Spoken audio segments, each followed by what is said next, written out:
Is that the last? Yeah, but I mean, is that the highest exhibit we've done? That's the highest one that you've gotten. You gave us 14 a bit out of sequence.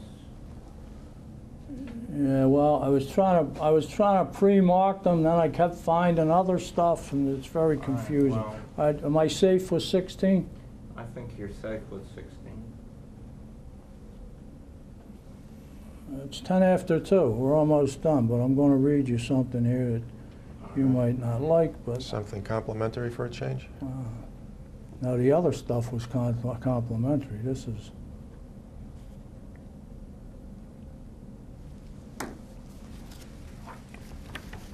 is certification from a Celeste Morello.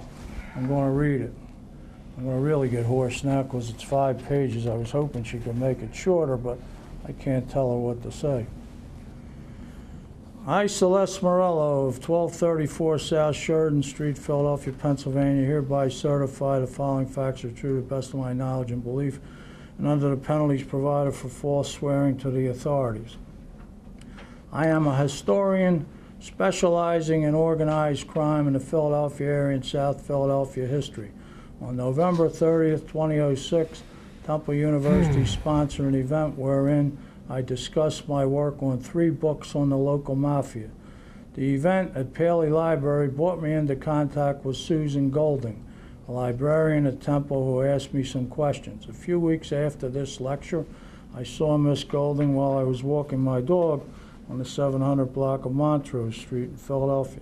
She told me about her work with government documents and that she had been a former girlfriend of Alan Hornblum, an instructor in Urban Studies Department at Temple. We discussed the ongoing litigation, and she told me she knew, quote, there are lies, unquote, in the Hornblum book, Confessions of a Second Story Man.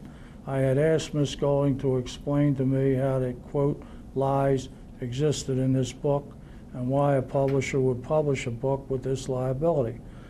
Having published 6 books and several professional articles, I engaged Miss Golding in many conversations regarding the merits of Confessions. On an academic level, Miss Golding's criticism of the book were its flawed text, which she told me had problems with the sources. To be considered a, quote, history, there cannot be any carelessness, and Miss Golding told me that in John Berkeley's case, Hornblum knew about the Berkeley expungement in the Pottsville matter, but Hornblum did not care about printing the truth. Miss Golding had a particular concern about the sources that Hornblum used for this book. Quote, barroom talk and gossip, which are not considered as credible sources in writing a history. I heard Miss Golding say in nearly a dozen conversations I had with her, quote, lies with regard to Confessions. Miss Golding's first encounter with Mr. Hornblum began, she said, when he asked her to do some research for him, supposedly for some books he was going to propose. Her professional relationship with Hornblum then became personal. When she disclosed to me more information pertaining to the why and how Confessions finally became published, I then contacted John Berkeley. I told John Berkeley that Miss Golding told me that Hornblum disregarded Berkeley's letter to cease any attempt to publish any claim regarding the Pottsville case. She told me that Hornblum is a publicity hound and continually lied to the news media about his work, such as Rutledge Press wanting to publish Confessions. Miss Golding told me that she knew that Hornblum was going to have this book published by Temple University Press, but that Hornblum told her about an outside legal opinion by an expert in defamation gave weight to Berkeley's threat to sue. Miss Golding told me that Barricade Books accepted Confessions not on its merit, but totally was aware of the legal implication and decided that the publicity gained on a controversial book was all that mattered. In fact, she told me and Mr. Berkeley at our meeting at Temple University, quote, Alan told me that the Stewarts, owners of Barricade Books, didn't give a damn about the potential of a lawsuit because the publicity value would enhance the sales of the book no matter how many lies were in it. Miss Golding repeated to Mr. Berkeley what she had told to me many, many times about the lies in Confession, and that were intentionally left in the text, even at the cost of libeling Berkery.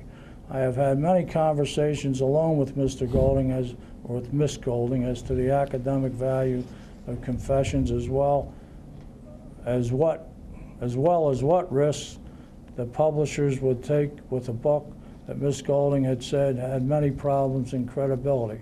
She told me that she was present and met some of the individuals who were named in confession as sources. I know of George Holmes, who telephoned me to contact Mr. Berkery for this book, but I could not understand why Barricade agreed to take on this book until Miss Golding told me that she had met the couple, Lyle and Carol Stewart, the owners of Barricade, at a dinner with Hornblum in New York City. There, Miss Golding told me that both Stewarts had wanted a sensational book, regardless of the false or misleading claims and confessions was published. No one, neither the Stewarts or Hornblum, was concerned with any historical value of this book, said Miss Golding.